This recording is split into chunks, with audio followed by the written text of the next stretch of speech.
I'm wondering how I can navigate feelings of comparison to my girlfriend's late boyfriend. They dated for nearly 2 years, and he went away into the armed forces. And sometimes when I am with her, I feel as if maybe she's not as present with me as I'd like her to be.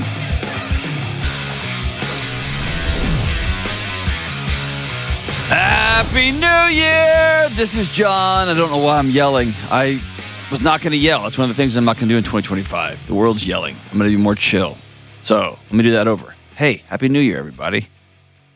I'm glad that you're joining us on the Dr. John Delony Show. Hopefully you are still on vacation. I know you're not, but it's fun just to dream, isn't it? And I hope that you are launching into a new year, whether you got new goals, new identities you're trying to work into. You've got some things that you want to be different this year. Man, I really hope that you are off to a great start. And your 2025 is going to be something extraordinary. Go make it so. On this show, we talk about mental and emotional health. We talk about your relationships. We talk about whatever you got going on in your life. And if you want to be on the show, give me a buzz. 1-844-693-3291. It's 1-844-693-3291, or go to johndelony.com/ask. ASK. All right, let's roll out to New York. New York. And talk to Michael. What's up, Michael?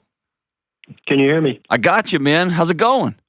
Good, man. How are you? Fantastic, brother. What's up? Nothing much. So just to get straight into it. I'm wondering how I can navigate feelings of comparison and altogether my insecurities within my relationship. Feelings of comparison to my girlfriend's late boyfriend, who passed away about 3 years ago now. 3 years ago. So tell me the story, man. She was dating somebody, he passed away, and now y'all are together? Yep, correct. So they dated for nearly 2 years, and he went away into the armed forces and he committed suicide. Or that was the story that was, or not the story, that was what was said. There's some shady circumstances there, but okay. Altogether that was what would happen. He committed suicide, and so she lost him suddenly, and it breaks my heart every day for her. So yeah, that's her story with that. So what's your story? My story is that. Well, first off, I haven't been in many long-term relationships. I've been in one in my life when I was younger. I was in high school. Okay. And so, I'm kind of new to this. I'm still navigating it.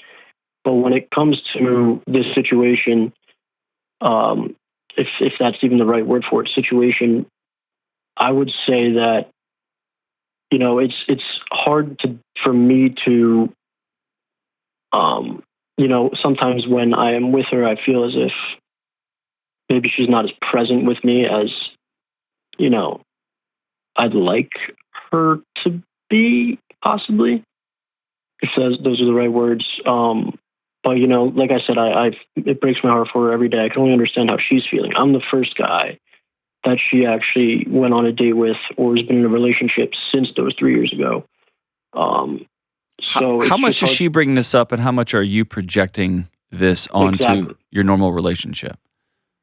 Yeah, so that's exactly my concern, is that I think it's probably my ego or something around there that's bringing up these feelings of, she's thinking about him, or in this moment she's thinking about him, when it's really not true, and it's more or less just my assumptions. I need to reframe the whole situation in a way, in my own mind. Yeah, because I see a narrative that you can also create. Mm-hmm. You can create a story that you're dating somebody that's forever damaged, mm-hmm. and that you are just this second place, cut rate placeholder for her one true love who died mm-hmm. when she was still a late teenager. Mm-hmm. You can make up that story. You could also make up the story that after 3 years of the sun being out in her life, everything being smoke and haze and ash, she saw through the haze a light, someone who could bring her some joy, make her laugh again, someone she could imagine herself having his hand in her hand. And that would be one of the most empowering, uplifting, write a new story with, energy. Yeah. But you don't choose that one. Yeah. You choose every time she looks off, every time she rolls away, every time she pulls back from a kiss. Must be him, must be him, must be him. Mm-hmm. I may be out to lunch, brother, but I'm 99.9% sure that you're bringing that baggage to this thing. 100%. And that's exactly what I thought that I was doing this whole entire time, because, I don't mind when, if she does bring him up or anything like that. I actually want to hear about him. I do. Do you tell her that? I do. I tell her that all the time. Why do you want to hear about him? Because I want to know how to love her better. Yeah, you don't love her better through a teenage romance. Yeah. You learn to love her better by asking her in the present, how can I love you better? You're trying to do it through him. You're trying to become him. You can't be. Yeah. Mm-hmm. Why are you, I'm sounding accusational. I don't mean to be. What is it about you that you don't think you're worth being the lens that you want to be loved through? It's a good question. Or why do you keep inserting him as the lens into the glasses that you're wearing with which you see her? Like I said, I'm not really sure why I do it. I mean... What's it protecting you from? What's it protecting me from? Bringing him into it, being myself. I mean, just putting my whole self into the relationship, being myself. And what's a possibility that could happen if you put your whole self into this? I become so vulnerable and she doesn't accept me. There you go. Yeah. That's it. Exhale on that. Sit on it. Yeah. The only way love works, the only way a long-term romantic relationship works, is if both people say, this is all of me, do you still love me? Mm-hmm. And if somebody says, this is most of me, but I got to keep this over here to the side, or this is enough of me, ultimately, that relationship fails. Yeah. It either fails with two people who just decide to be roommates forever, or it fails, somebody goes and finds somebody else because they need oxygen, and the other person's withholding oxygen. Mm-hmm. So I think what you're feeling for a first-time grown-up, how old are you? I'm 24. Yeah, first-time grown-up, I could actually make plans with this person. We have a long-term high school girlfriend. You're not thinking like, we could get married. Well, you're having that thought now, right? We could make a family. We could have kids, buy a house together. You're realizing how terrifying that proposition is. And so I think your terror is very well earned. Mm-hmm. I think it's grossly unfair to lay that at the feet of her deceased boyfriend from 3 years ago. Mm-hmm. Yeah. And it's unfair 100%. for her to carry your insecurity. 100%. Have you ever sat down with her and said, I think you're pretty amazing, and I just wonder if I'm enough? I have. What'd she say? You're amazing. Does she lie to you? No, I do not think she's lying to me. Okay. Then I think the thing you need to practice, and this isn't a moral issue or a character issue or a defect issue. This is a skill set issue. Something you got to practice. Okay. You've never shot free throws. You got to shoot free throws. That's just kind of it. You have to practice sitting uncomfortably when she says, I love you, and it doesn't feel like it yet. Or it feels scary. Mm-hmm. And that makes sense. Over time, you'll feel more comfortable. Because one thing I do, like sometimes, like you just said, it could be a skill set issue, like lack of experience. But sometimes, like I said again, it's me. It's all just my own insecurities. But if she does, she says she loves me, and it's like, do you really? Like, it's, and I know she does. In my heart of hearts, I know she does. But think of it this way: that's your mind. Mm-hmm.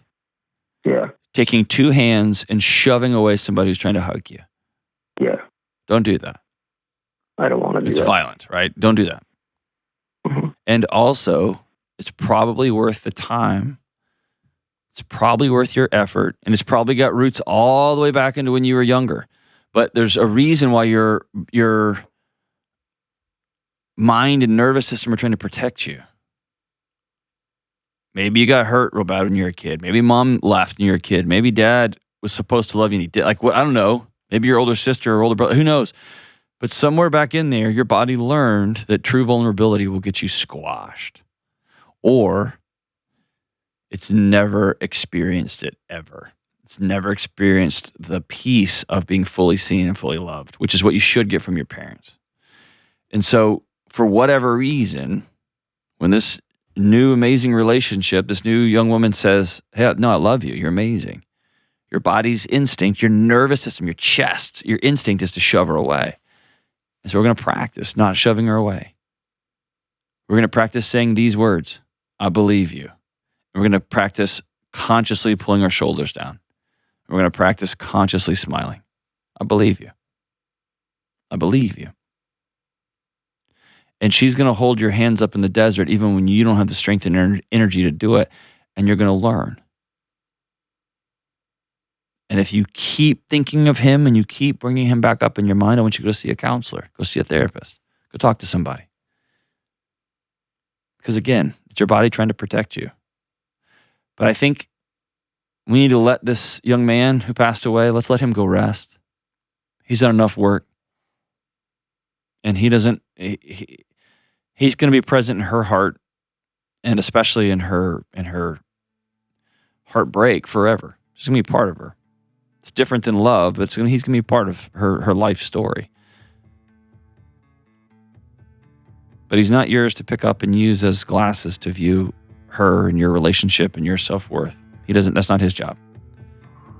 Your job is to make peace and to begin to find strength and confidence in who you are and what you want, what you need, and what love you can bring to the table. And most importantly, what love you can accept. Thanks for the call, my brother. I really appreciate you reaching out, man. Practice these things and head into it. Sometimes the scariest, hardest thing to do is just to trust the person looking at us saying, no, I choose you. We look behind our shoulder to see who they're talking to and we realize, no, they're talking to us. So we're going to practice accepting it. Because you're worth being loved, my brother. We'll be right back.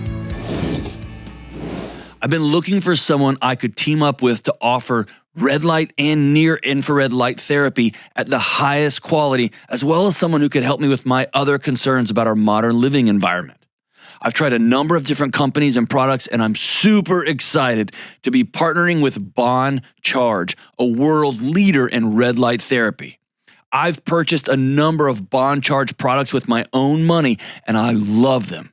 Red light and near infrared light therapy has been reviewed in over 4,000 peer-reviewed studies, with 400 plus studies being double-blind placebo trials.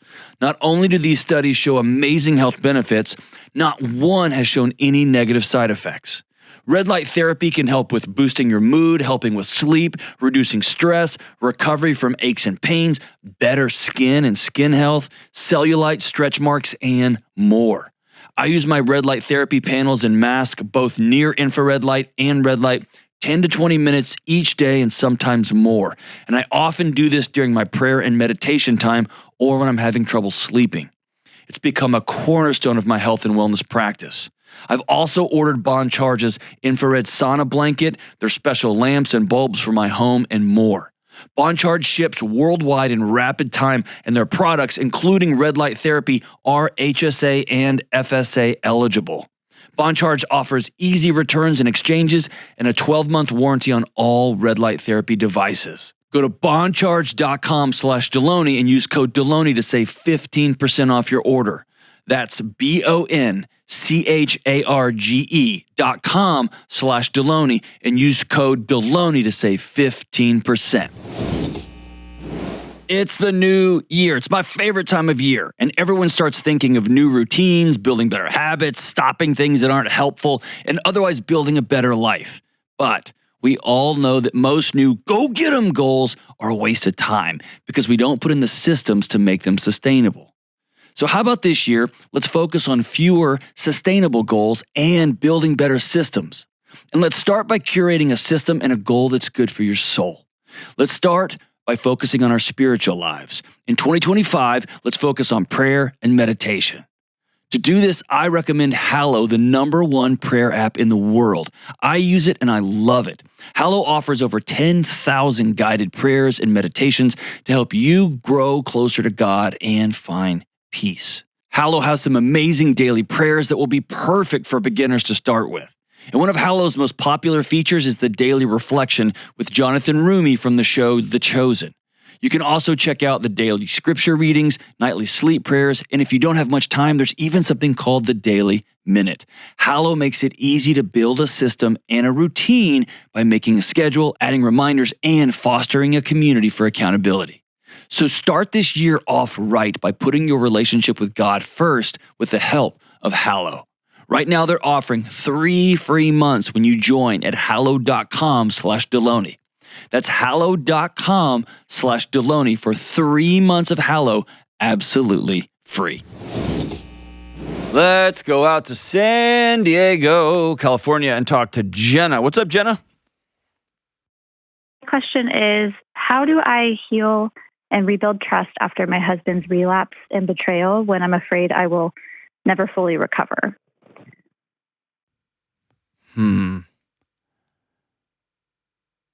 I have an immediate thought, but I'm going to hold. Tell me what happened. So my husband had about almost 2 decades sober. Okay.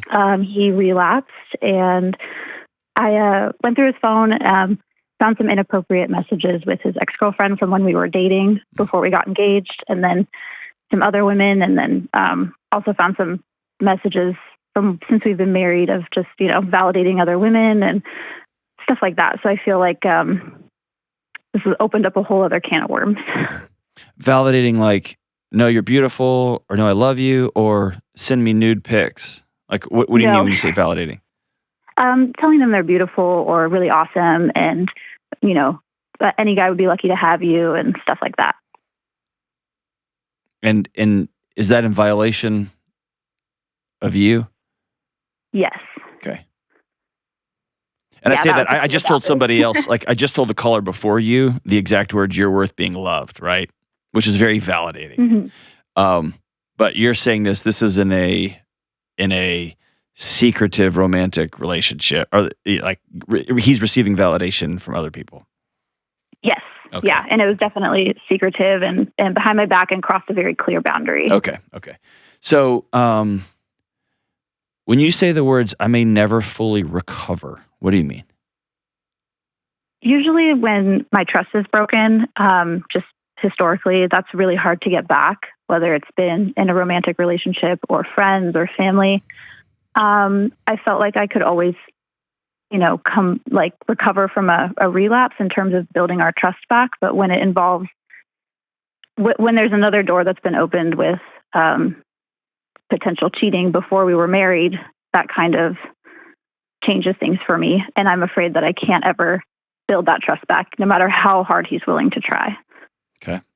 So did you found out he cheated on you while you were engaged? I have a really, the text messages make it seem that way. Okay. He doesn't know that I have found that information. Okay. How long have y'all been married? 3 years. 3 years. Can I just exhale with you for a second? I'm sorry. This is the worst.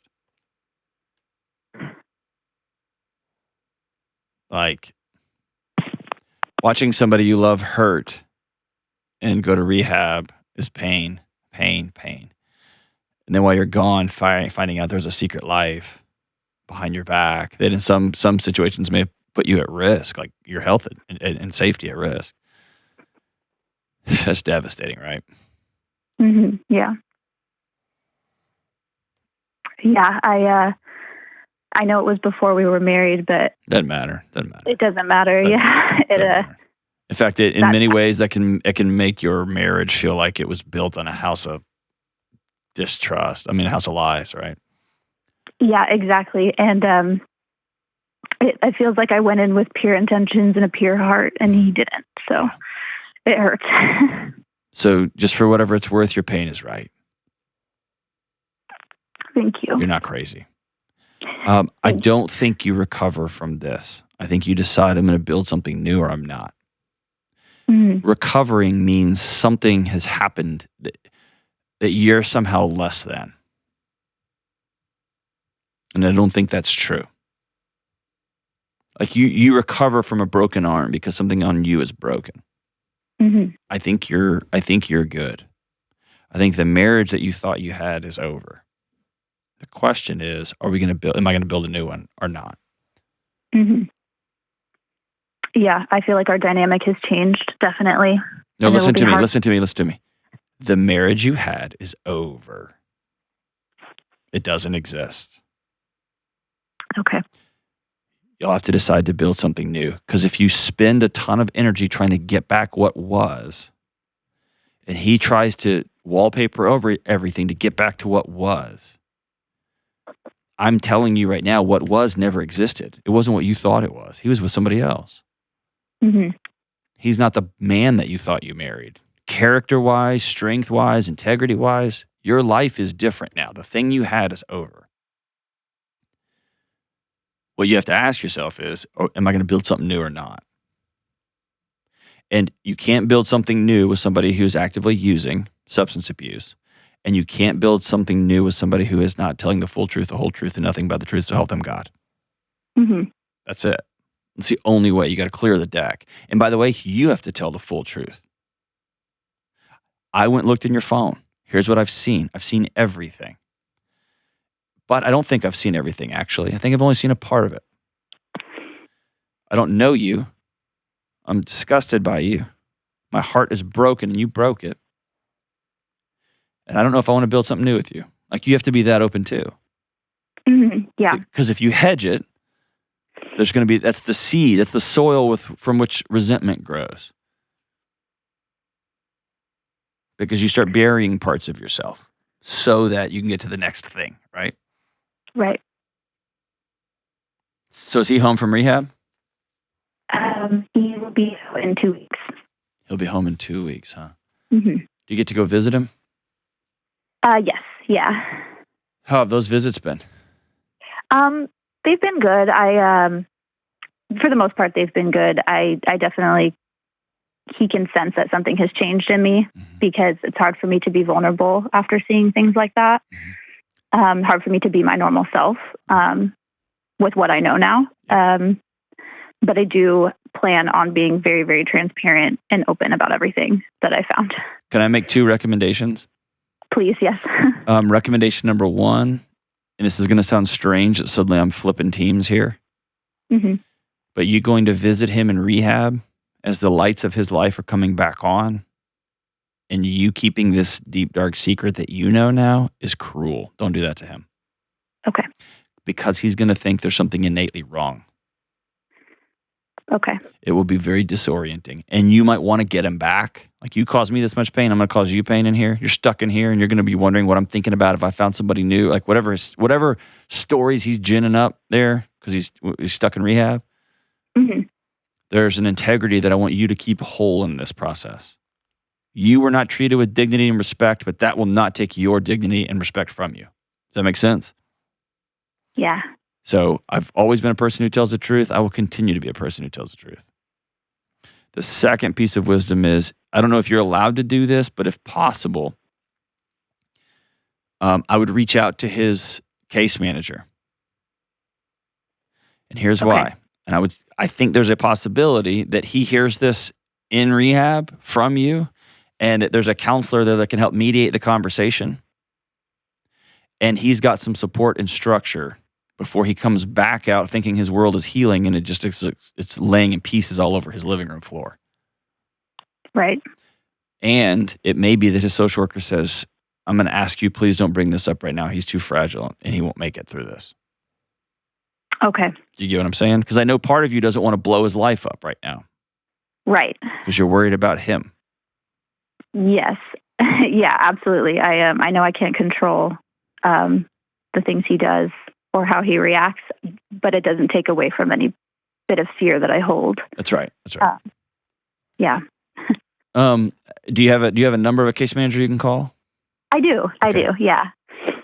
So I would ask that person speak confidentially, that you can speak confidentially to them. And they may not be able to. They may say, hey, he's my client, actually. But hopefully they'll use their professional discretion and wisdom and judgment. Okay. But I would call that person and say, here's what I found. We're going to have to do a confrontation. I'm going to have to sit down and decide if I want to stay married to this person. And rest assured, they're going through that stuff inside.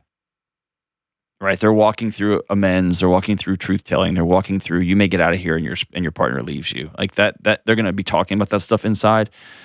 But it's just different when it happens. Can I ask you a personal question? Absolutely. Yeah. Are you done? With the marriage? Mm-hmm. I don't know. What's your gut tell you? That it will never be the same. Exactly what you said. It will. That building fell down. It's over. Yeah. Are you going to build a new building or not going to?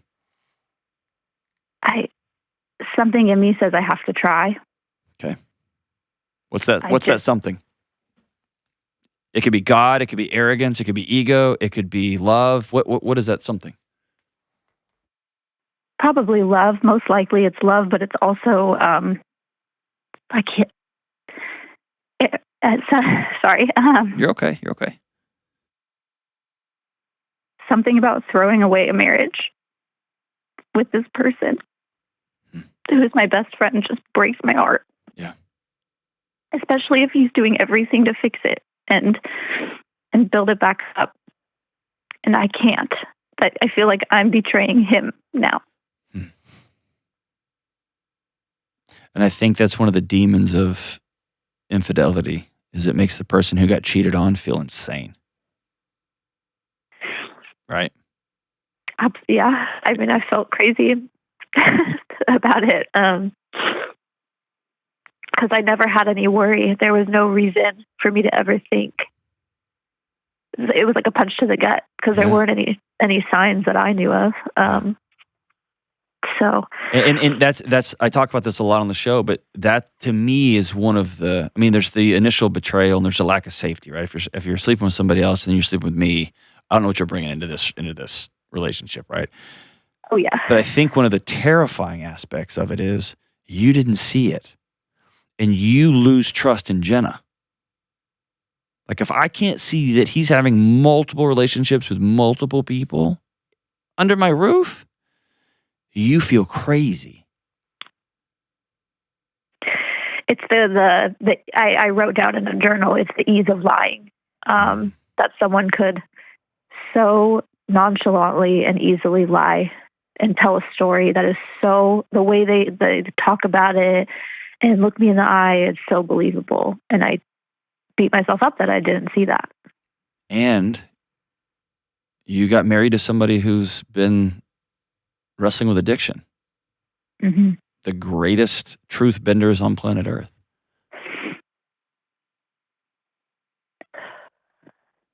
And so I think writing, I mean, I'm glad that you have a journaling practice. I think writing something down and finding a situation where you can read it to him. Okay. And if you know, I want to fix this, but we're gonna have to rebuild trust from the basement up. Begin to think through what would it take for that. Like no phones, no social media, no this. If I see alcohol again, like what is a path going to look like? And by the way, your path can change every 10 days. Right? I thought I was going to be okay with this. I'm not okay with this. I thought that you get to set the ground rules and he gets to decide whether he's in or out. But there's a cruelty to, we just have to rebuild this thing. And he's like, okay, whatever it takes. And move back in the same house. Very quickly, everything goes back to the way it was. And so there's got to be some level of me thinking through, okay, if I'm going to stay in this, here's what must be true. And you can make a list of 200 things. You can make a list of 800 things. You can make a list of 3 things. Here's what must be true. Here's the ground rules for redesigning and rebuilding. No, not re. Here's the ground rules for building, for designing, for constructing a new home, because you burned our other home to the ground. It's gone. And so if you and I are going to get in a room and meet with an architect and meet with a design crew and interior designers and a construction team, and we're going to rebuild this thing, here's what must be true. Sorry that you're going through this, Jenna. He's lucky to have somebody walking alongside him and loving him like you do, My hope for you is you don't lose yourself in this process and trying to make this thing work. My hope is it empowers you and it emboldens you. That what you want matters, what integrity matters, strength and compassion and kindness matters, and integrity matters. Thank you for the call, Jenna. Call anytime. We'll be right back. All right, you know this. I'm a founding member of the Anti-Internet Club. I think I'm the only member. But listen, I'm all over the internet these days. You are too. And as a society, we're creating more and more online accounts all the time. We're signing up for promos, giving away our email addresses. We're buying everything with our phones. I get hundreds of emails to my personal account trying to sell me stuff, all kinds of stuff, and I hate it. And I also know it's not going away anytime soon, which is why I'm happy to use and recommend Delete Me. With all of our online activity, do we really know where our data is and who has it? Chances are high that data broker websites have your information and they're selling it to scammers, spammers, and other shady people. But when you use Delete Me, they find and remove your data from hundreds of sites, and they send reports throughout the year to show you exactly what they've removed and from where. And right now, I'm getting way fewer of those spammy texts and phone calls, which allows me to let my guard down just a little bit and feel some peace. This holiday season, share the peace by giving a Delete Me subscription to someone you love. Individual Delete Me plans start as low as $9 a month. Go to joindeleteme.com/Delony today for 20% off. That's join, Join, joindeleteme.com/Delony. All right, let's go out to Course Gold, California, and talk to Anita. What's up, Anita? Hey, Dr. John. How are you this morning? I'm doing all right. How about you? I'm doing pretty well. Awesome. What's up? So my question is, how to best help my daughter and protect the family when she has and has had since she was probably about 10, maybe earlier, extreme anger outbursts. They could be connected to borderline personality disorder, according to some of the research I've done. I don't know exactly what it is, but it's been pretty destructive in lives, hers and ours. So how do I help her? How do I protect people? And how do I deal with my own trauma when those things come up? Yeah, thanks for calling. There's a couple of variables here. How old is she? She is 28. Are there little ones involved? Does she have kids? She has 3. How old are they? 11, 8, and 5. Is she married? She is not married. She has been with her current partner for 10 years. 10 years. But he is not the father of these kids? He is the father of the younger 2. The oldest one, she does not have custody of, but she does get some time with her. Why doesn't she have custody? Because she and the father were married, and things blew up a number of times. She ended up leaving a little over a year after the marriage, and did not bring the baby with her, and really didn't pursue custody.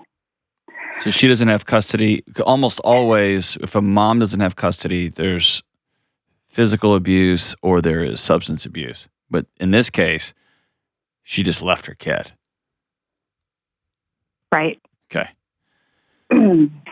Not really. There's at that point in her life, I don't think there was any substance abuse. There was some physical violence with her husband at the time. They divorced pretty soon after that.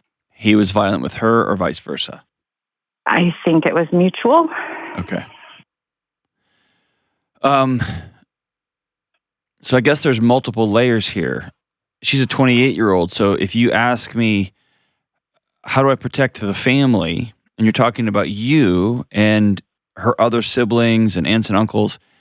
You protect them by not having somebody who's physically volatile around. If you're asking me about the kids, her kids, then we react very directly and very swiftly to protect children in all cases, even if it's going to cost us a relationship with another adult, because we protect kids. Yes. That's what we do. Yes. And allow me to clarify a little bit. Okay. She is not, when I talk about outbursts and explosions and things, for the most part, except with her, except with her first husband and her partner, she is not violent. She's not violent with her kids. Okay. I've been really closely associated with the family for a really long time. So I feel like you're speaking really at 30,000 feet. Take me, land it for me.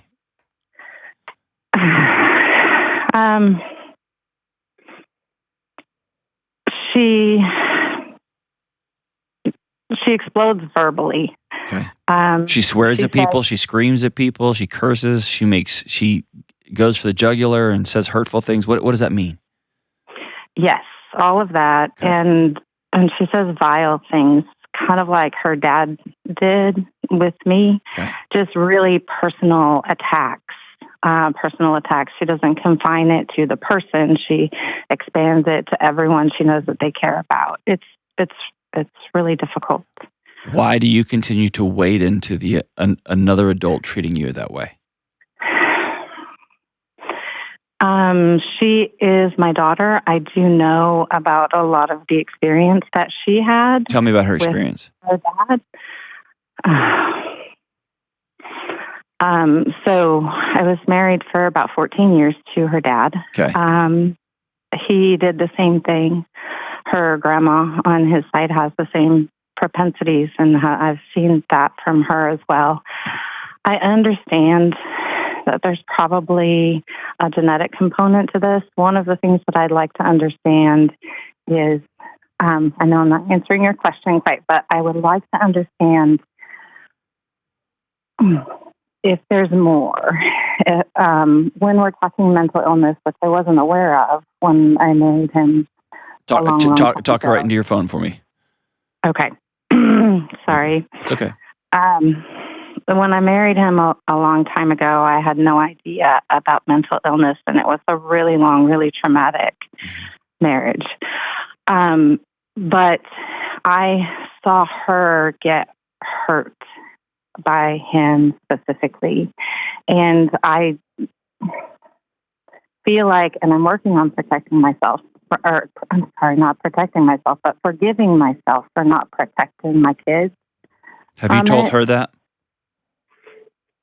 I'm sorry, say that again. Have you told her that? Yes.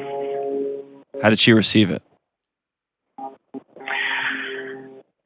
Flippantly, usually. Okay. So let me clarify a few things for you. Mental health disorders, I categorize those differently than emotional health disorders. Regardless of the disorder you have, you don't hurt kids, period. And so I don't care how somebody's mom treated them and how they in turn treated your kid, their daughter. I don't care the lineage on that. You don't hurt kids. There's not an excuse for it. A borderline personality disorder, schizophrenia, bipolar, those are contexts, not an excuse. Because if as an adult you can't control your rage and you scream and yell and hit a child, it's the other adult's job to protect that kid. Right. But it never makes it okay, or I understand, or, well, actually he has I don't care. I could care less what somebody has.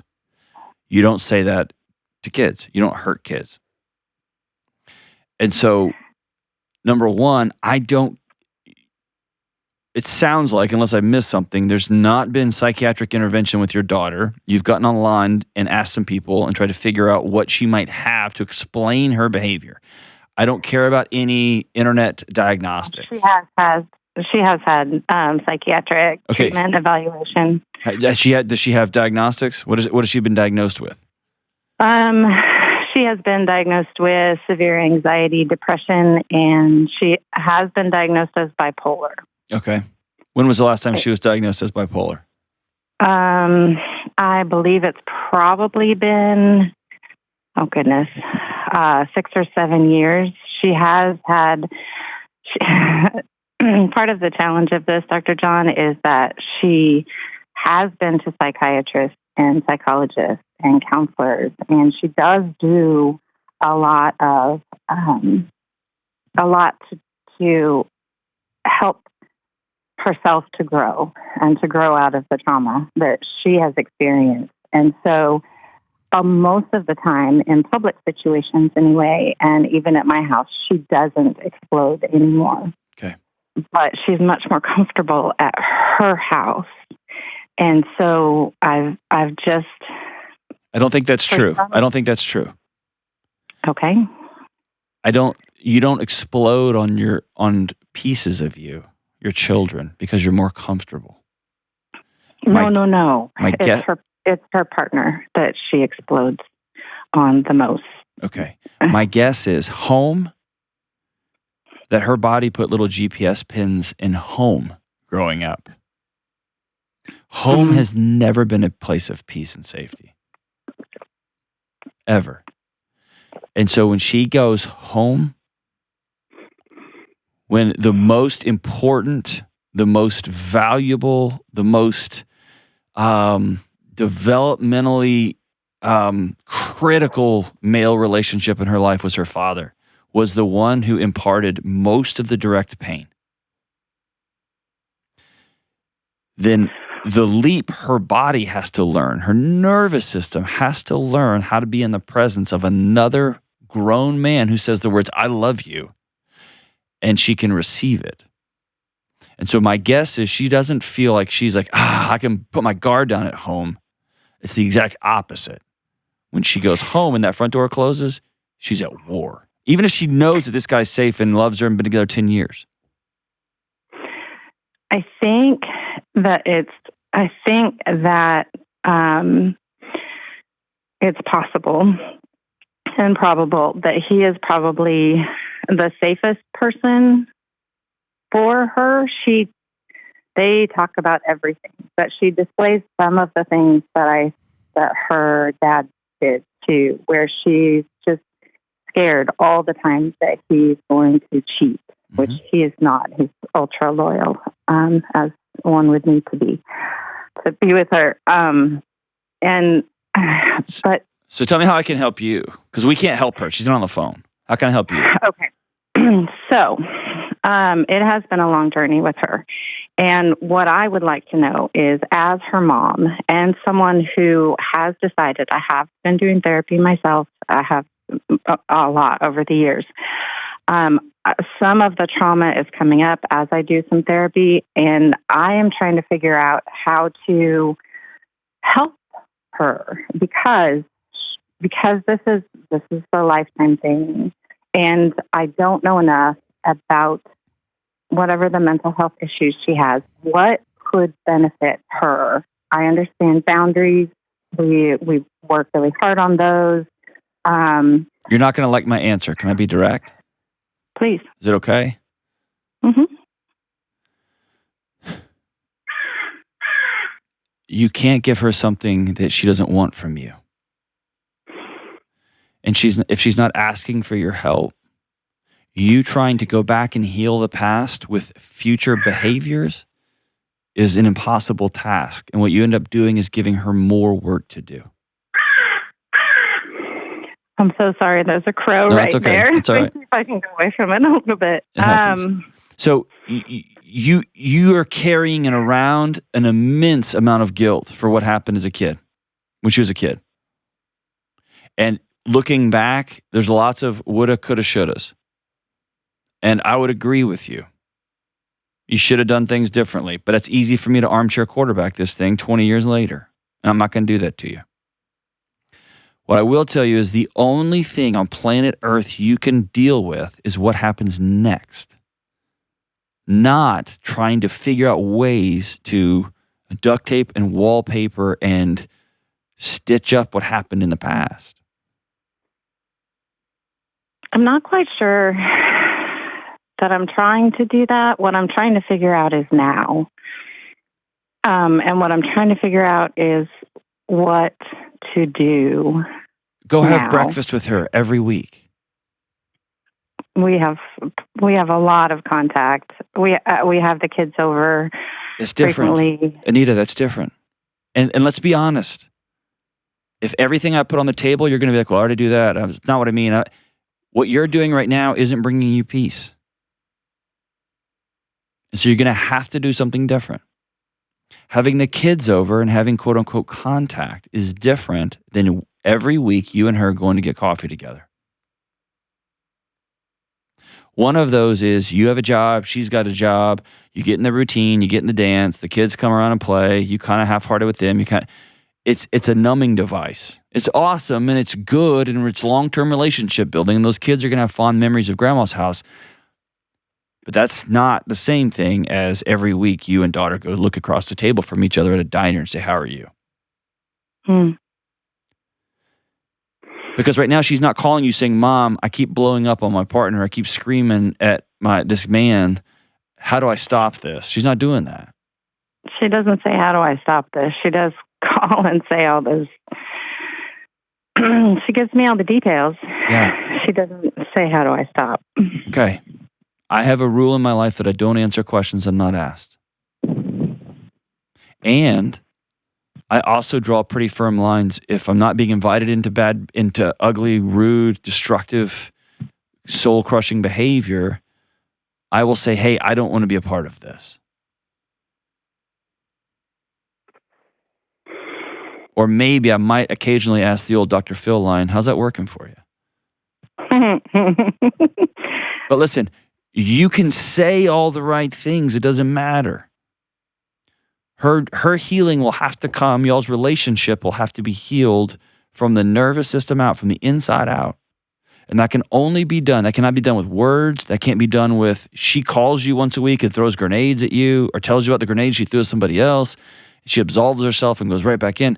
It will be solved with gentle, over and over and over, consistent, showing up and showing up and showing up. And it's very not sophisticated. It's very not like highbrow. I do. I'm sorry. I don't mean to. No, keep going. Throw something else in there, but we are in contact. I mean, she texts first thing in the morning. Generally, she calls in the morning. She calls in the afternoon. We have contact all the time. That's part of why I know so much, which is awesome. I have been very deliberate and intentional about cultivating relationship and safe relationship with her. So you're saying in part that change happens with that intentional, deliberate contact. And it's not what I'm saying at all, actually. Okay. There's a strong difference, a significant difference between communication and connection. Y'all are communicating all the time. Text message, phone call, dropping the kids off. That is different than, that is Twinkies and gummy candies to steak and salad. When we connect,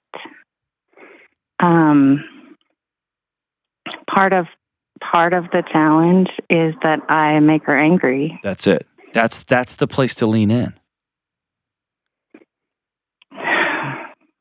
And that might mean you sit down with her and say, I would love it if you came to a relationship counselor with me.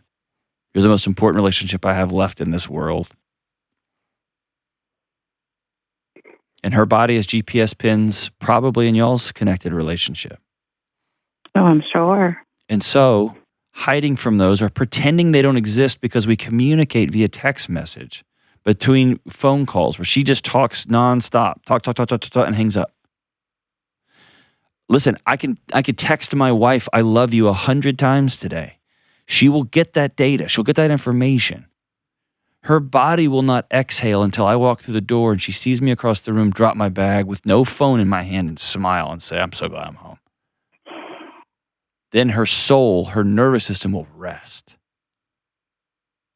Do you get the difference? I do. And I wonder how to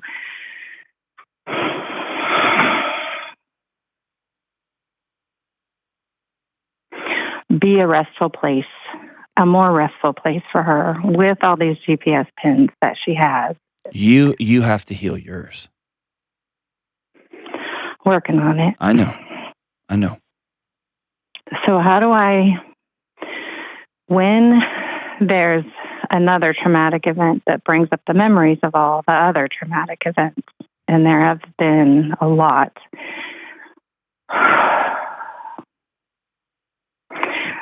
one of the things that my current therapist says that I am really having a hard time with is you just talk about it. I found that when I just talk about it,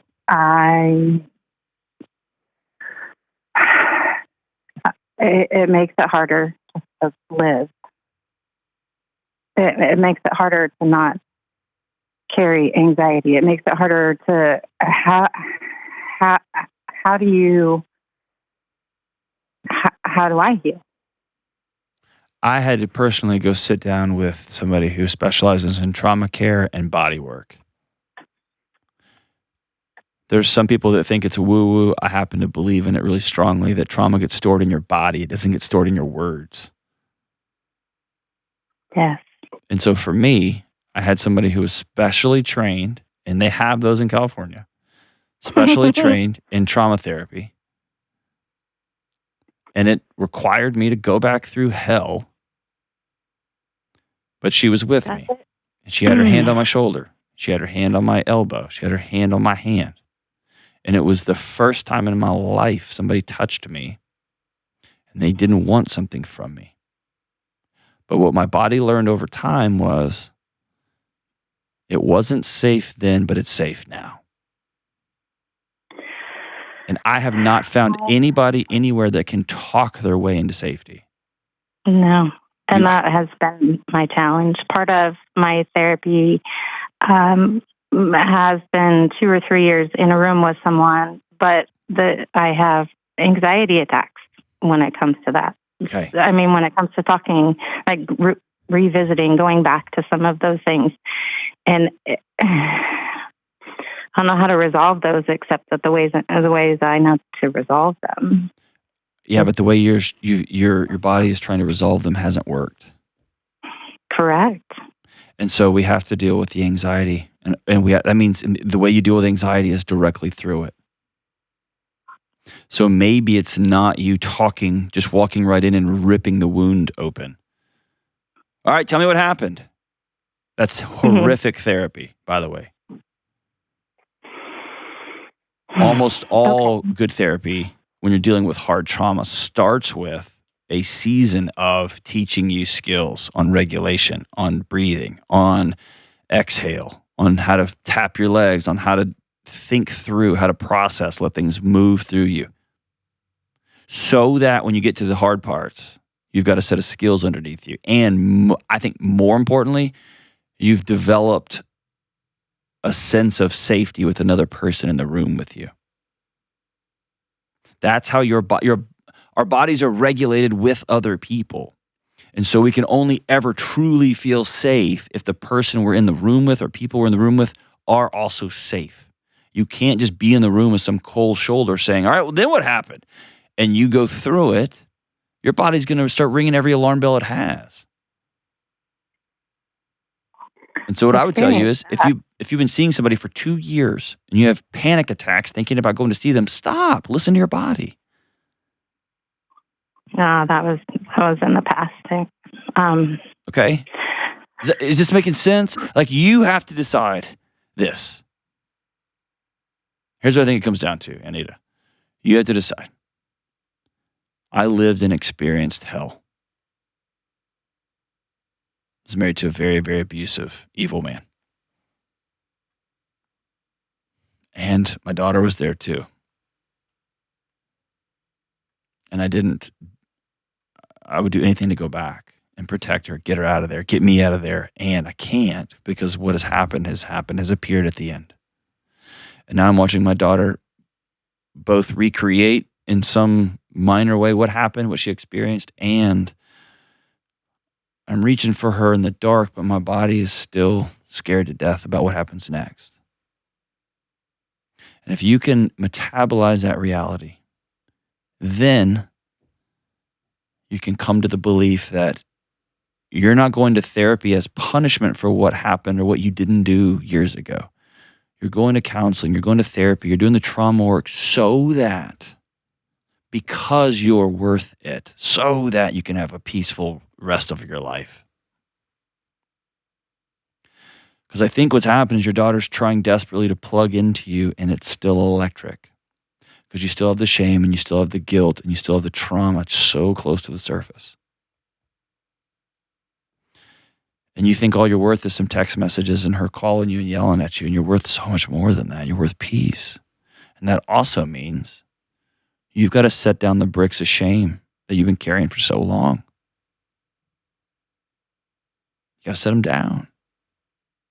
And when you get anxious, you got to get with somebody who's trained and go right through the anxiousness, not around it, right through it.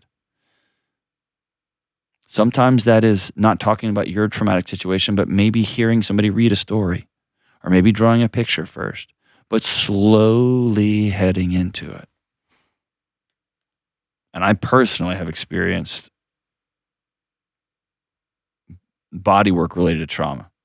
I personally have seen EMDR. I've met with countless students who have learned EMDR and brain spotting and tapping, all these different modalities, all these different techniques. All I have to say is there's ways that you process this through your body and then you move through it. But the goal has to be on the other end. I'm setting this down. I'm not carrying it anymore. His influence on my life is going to end. He is going to stop impacting every minute of every hour of every day of my life. And I have a goal that I want peace. I want to be able to fall asleep at night. I want to be able to reconnect with my daughter. That's the path here, and that's the story here. And it's easy to get stuck in a loop. And it's easy to say, I've been trying and it's not working. Okay, if what you're doing is not working, good, you got more data. Let's try something else. And if you've been with somebody for 2 years and they still make you have a panic attack, cool, I'm gonna go see somebody else. This isn't working. But the goal is gonna be, he controls my life, not 1 second more. And then I'm gonna go run headfirst, screaming out into the field to grab my daughter. And I'm not going to try to go heal her, quote unquote, mental health issues. I'm not going to Google what's wrong with her. I'm going to be a safe, peaceful place for her. And I'm going to work as hard as I can to get to that place. Because you're both worth it. Thanks for the call, Anita. We'll be right back. All right, before we get back to the show, let's talk about Organifi. Listen, health and wellness is an adventure and a journey. It's not a destination. You can never eat so great or work out so hard on one particular day that you're good for the next month. Being well and healthy is something you work on every single day. And I'm not perfect, not by a long shot, and chances are you're not either. Our health and wellness journeys have stops and starts and highs and lows, victories and setbacks. One way to make both of our journeys easier is to make consistently healthy choices about what we eat and drink. That's why I love Organifi, because their whole food blends contain only the best plant-based, certified organic, vegan, dairy-free, and soy-free ingredients. And Organifi makes it super easy to get the benefits. Just mix it with water or your favorite healthy beverage. Their green juice is great in the morning, and it's packed with superfoods that help boost your energy, calm your mind, and support you throughout the day. Organifi red juice is loaded with antioxidants to help with focus, stamina, and recovery. And don't forget the pure juice and those happy drops. Make Organifi part of your health and wellness journey. Go to Organifi.com/Delony right now to save 20% at checkout with code Delony. That's Organifi.com/Delony and use code Delony for 20% off. All right, we're back. Hey, thanks for joining us today. I wish your New Year's going to be, I hope your New Year's off to an amazing start. We're going to do a special segment during the next show about what I'm doing this new year and what I want to challenge you all to do in the new year. And don't forget, this show can be streamed, the video and the audio, in the Ramsey Network app, and you can get the shows a week early. If you just can't wait, you can get them a week early in the Ramsey Network app. So get everything early, exclusive, and for free by clicking the link in the show notes and downloading the Ramsey Network app today. If you go out to eat this week, I want you to go prepared, and I want you to tip outrageously. I want you to tip obnoxiously, and I want you to leave a note that says, I saw you, and I'm grateful for your hard work. Thank you for showing up for me. Thank you for showing up for me and my date. Thank you for showing up for me and my family. And I want you to give somebody at the beginning of this new year a little extra light, a little, this great Vinny Tortor, it says, some coal in the furnace to help get their train a little bit further down the track.